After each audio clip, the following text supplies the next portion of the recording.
Assalamualaikum warahmatullahi wabarakatuh. Selamat datang di video pembelajaran saya. Sebelumnya, perkenalkan, saya Nindi Sukmawati Hasanah, NIM 420141883 dari jurusan Fisika, Prodi Pendidikan Fisika Universitas Negeri Semarang. Pada kesempatan kali ini, saya akan membahas mengenai fluida statis. Fluida statis sendiri merupakan salah satu materi kelas 11 Fisika SMA, tepatnya di semester 1 KD 3.3. Simak video pembelajaran ini sampai akhir ya teman-teman. Baiklah teman-teman, sebelum kita memasuki inti dari video ini, alangkah lebih baiknya kita pahami dulu peta konsep apa saja yang akan dibahas pada video kali ini. Pada video kali ini akan disampaikan beberapa hal. Yang pertama yaitu mengenai kompetensi dasar materi, kemudian pengantar, selanjutnya masuk ke materi fluida yang diawali dengan adanya pengertian fluida, selanjutnya yaitu mengenai tekanan hidrostatis, dan yang terakhir yaitu mengenai hukum utama hidrostatika. Nah, kita langsung saja ke bagian yang pertama. Di sini ada kompetensi dasar. Nah, kompetensi dasar yang mendasari materi kali ini yaitu KD 3.3 menerapkan hukum-hukum fluida statik dalam kehidupan sehari-hari dengan beberapa indikator. Yang pertama, memahami pengertian fluida, selanjutnya menggunakan hukum utama hidrostatis, dan indikator yang terakhir mengaplikasikan simulasi yang memanfaatkan sifat-sifat fluida. Karena kita sekarang berada dalam keadaan pandemi, maka simulasinya menggunakan simulasi virtual, yaitu memanfaatkan PET simulation. Nah, setelah kita mengetahui kompetensi dasarnya, kita masuk ke bagian pengantar. Fluida merupakan salah satu aspek penting dalam kehidupan kita sehari-hari. Setiap hari kita menghirupnya, meminumnya, dan bahkan terapung ataupun tenggelam di dalamnya. Air yang kita minum dan udara yang kita hirup merupakan contoh dari fluida. Nah, sebelum memasuki materi, coba teman-teman perhatikan gambar ini. Apakah teman-teman pernah berenang?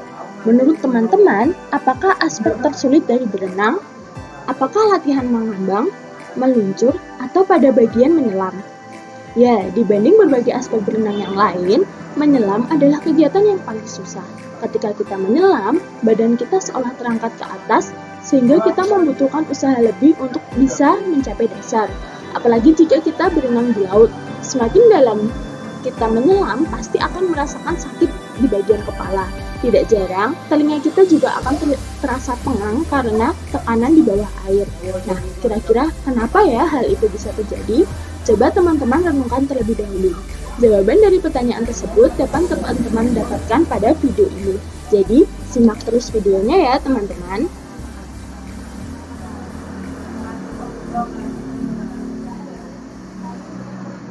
Sebelumnya, tadi pada bagian pengantar telah disebutkan bahwa air dan juga udara termasuk dalam fluida. Nah, sebenarnya apa sih fluida itu? Fluida merupakan zat yang dapat mengalir dan berubah bentuk atau dapat dimanfaatkan jika diberikan tekanan.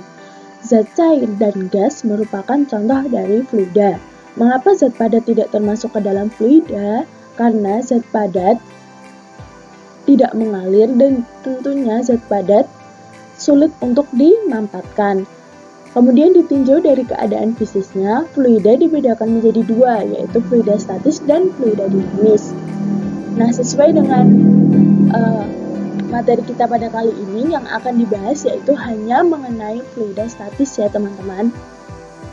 Nah, fluida statis sendiri adalah fluida yang berada dalam fase tidak bergerak atau diam. Atau bisa juga dikatakan fluida dalam keadaan bergerak tetapi dengan kecepatan konstan, sehingga tidak terdapat perbedaan kecepatan yang menyebabkan adanya pergerakan ataupun pergeseran. Jadi fluida itu tetap berada pada tempatnya. Dia mengalir namun dengan kecepatan yang konstan. Contohnya, fluida yang mengalir dengan kecepatan konstan adalah air sungai. Kemudian untuk fluida yang tidak bergerak atau dalam keadaan diam itu contohnya air di bak mandi kita ataupun air yang berada di dalam sebuah wadah. Cukup jelas teman-teman? Nah, selanjutnya di sini kita akan memasuki materi tekanan hidrostatis. Untuk memudahkan kita dalam mempelajari tekanan hidrostatis, saya di sini menggunakan PET Interactive Simulation, di mana dalam simulasi ini terdapat beberapa bagian yang harus kita ketahui. Bagian yang tengah ini dinamakan wadah. Kita dapat mengubah bentuk wadahnya sesuai dengan kebutuhan kita pada pilihan di sebelah kiri layar. Nah, pada bagian ini. Kemudian, bagian atas dan bawah ini merupakan keran cairan. Jadi, di mana ketika kita mengklik keran ini, maka akan ada zat cair yang keluar. Selanjutnya, di samping kanan wadah pada bagian atas ini adalah kerapatan atau massa jenis zat cair. Di sini kita bisa merubah massa jenis zat cair yang akan kita simulasikan. Semakin ke kanan, maka massa jenis zat cairnya akan semakin besar. Begitu pula sebaliknya. Semakin kita ke kiri, massa jenis zat cairnya akan semakin kecil. Nah, apabila kita merubah massa jenis zat cair ini secara otomatis, jenis cairan juga akan berubah. Nah, pada praktikum kali ini kita gunakan massa jenis air saja ya teman-teman, yaitu 1000 kg per meter kubik. Kemudian selanjutnya di bawahnya di sini, ini adalah kotak untuk percepatan gravitasi. Nah, ini sama seperti massa jenis tadi, semakin ke kanan maka nilainya akan semakin besar dan semakin ke kiri nilainya juga akan semakin kecil. Selanjutnya, pada bagian atas, nah di sini pada bagian paling kiri merupakan alat untuk mengukur tekanan. Selanjutnya di sebelah kanannya ini ada pilihan penggaris atau grid. Nah, ini saya tunjukkan. Nah, ketika kita mengklik penggaris maka akan muncul tampilan penggaris seperti ini. Ini untuk menghilangkannya. Selanjutnya apabila kita pilih grid, akan muncul tampilan seperti ini. Nah, di sini saya akan menggunakan yang grid hanya untuk memudahkan kita dalam melakukan simulasi nantinya. Selanjutnya di bawahnya ada pilihan untuk satuan. Di sini ada metrik, dan juga atmosfer. Nah, karena satuannya SI, saya menggunakan metrik saja ya teman-teman. Langkah awal yang dapat kita lakukan yaitu dengan mengukur tekanan wadah pada saat kosong atau belum terisi cairan. Coba kita ukur pada kedalaman 1 meter. Nah, di sini tekanannya sebesar 101,337 kPa. Selanjutnya, kita isi wadah dengan menggunakan zat cair sampai penuh. Karena tadi sebesar 1000 kg per meter kubik, berarti zat cairnya adalah air. Nah, teman-teman bisa melihatnya ketika diisi zat cair yang tadinya sebesar 103, sekian menjadi 111, sekian. Jadi ketika ditambahkan zat cair, tekanannya tentunya akan semakin bertambah. Ini pada kedalaman 1 meter, tekanannya sebesar 111, sekian. Coba kita ukur pada kedalaman yang sama namun pada titik yang berbeda. Misalnya di sini. Nah, di sini tekanannya tetap sama yaitu sebesar 111, sekian kilopascal. Kemudian coba kita ukur tekanan di kedalaman yang lain, misalnya di sini di kedalaman 2 meter. Nah, bisa teman-teman lihat, ternyata semakin ke bawah kedalamannya akan semakin besar. Nah, tekanan yang dihasilkan dinamakan dengan tekanan hidrostatis, yaitu tekanan yang disebabkan oleh zat cair yang diam atau tidak bergerak. Nah, kira-kira tekanan ini dipengaruhi oleh apa saja ya teman-teman? Tadi sudah kita lihat bersama bahwa semakin dalam berarti semakin besar. Oleh karena itu, tekanan hidrostatis yang pertama dipengaruhi oleh kedalaman. Selanjutnya coba kita lihat apakah ada faktor lain yang mempengaruhi tekanan hidrostatis ini.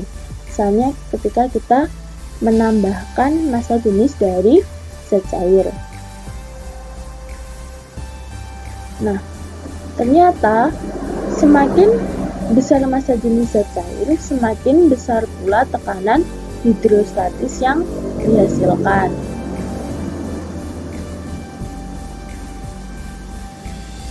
Selanjutnya, apakah ada faktor lain yang mempengaruhi besarnya tekanan hidrostatis ini? Coba kita lihat. Misalnya kita tambahkan percepatan gravitasinya. Nah, ternyata semakin besar percepatan gravitasinya, semakin besar pula tekanan hidrostatis yang dihasilkan. Jadi, di sini kita dapat menyimpulkan bahwa tekanan hidrostatis dipengaruhi oleh 3 hal, yaitu kedalaman, massa jenis, dan percepatan gravitasi. Nah, mengenai kasus orang berenang di awal tadi, sudah jelas bukan mengapa semakin ke dasar, kepala perenang akan semakin pusing dan telinganya pengang. Hal ini tentu saja dipengaruhi oleh tekanan hidrostatis yang semakin besar. Nah, jika dari teman-teman berminat dengan PPT materi ini dan juga simulasinya, teman-teman bisa mencobanya sendiri ya. Linknya sudah ada di deskripsi saya. Selamat mencoba!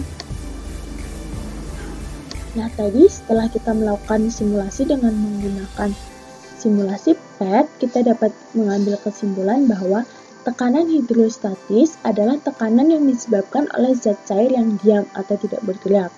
Nah, secara matematis dirumuskan sebagai tekanan atau pH hidrostatis sama dengan rho GH, di mana rho merupakan massa jenis zat cair dengan satuan kilogram per meter kubik, G merupakan percepatan gravitasi dengan satuan meter per second kuadrat, dan H merupakan kedalaman benda dengan satuan meter.